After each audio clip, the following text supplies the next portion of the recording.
नमस्कार। जनशोध न्यूज़ में आपका स्वागत है। मैं प्रदीप तिवारी। तो जैसे-जैसे चुनाव के दौर होते जा रहे हैं, वैसे ही या कहीं उतनी ही तादाद में कांग्रेस के विधायक भी बीजेपी में शामिल होते जा रहे हैं।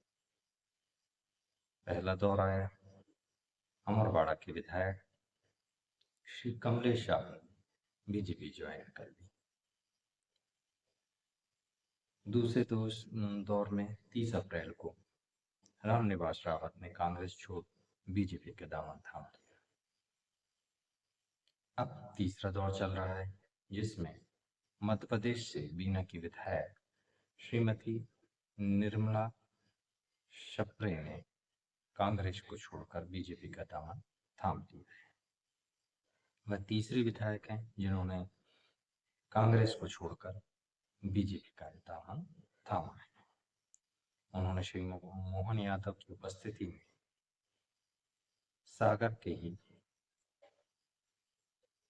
एक विकास खंड राहतगढ़ में आम सभा में बीजेपी ज्वाइन करने के बाद प्रेस कॉन्फ्रेंस में उन्होंने कहा कि मैंने अपने क्षेत्र की जनता से बहुत वादे किए थे जो कांग्रेस में रहकर पूरे नहीं हो पा रहे थे, इसलिए मैंने बीजेपी ज्वाइन की। उन्होंने साथ में यह भी कहा कि विपक्ष और कांग्रेस के पास में कोई विकास का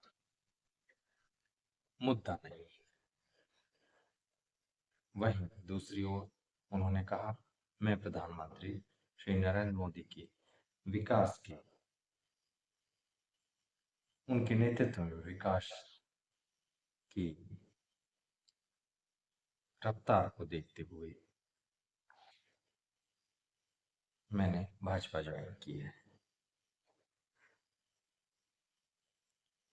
तो आप सुन ही सकते हैं कितने अच्छे-अच्छे शब्दों में कांग्रेस की विधायक ये बता रही थी कि वो बीजेपी में ज्वाइन क्यों की। उन्हें चूँकि अपने क्षेत्र की जनता की बहुत चिंता है, दूसरा उन्हें विकास की बहुत चिंता है।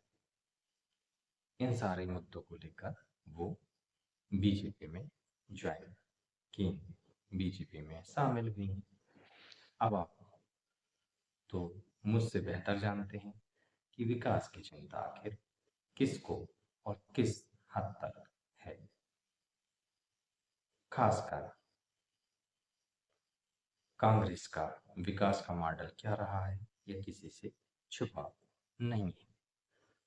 तब फिर और खासकर हमारे जनप्रतिनिधियों को विकास की कितनी चिंता है, ये जग जाहिर है। तो आप समझ ही सकते हैं कि यह किस तरीके से किस विकास के मॉडल के तहत बीजेपी में ज्वाइन किया गया है। स्वाभाविक है, जब सत्ता की राजनीति चलेगी, ये 3 विधायक भी अपना-अपना हक मांगने के लिए ज़रूर पहुँचेंगे। मिलेगा कितना, यह तो आने वाला वक्त ही बताएगा, मगर सोच और कयास वही है। अवसर भी केवल तलाशे जा रहे हैं। बेखौफ पत्रकारिता और बुलंद आवाज को चुनना चाहते हैं तो लाइक और सब्सक्राइब करते जाइएगा। देखते रहिए जनशोध। नमस्कार।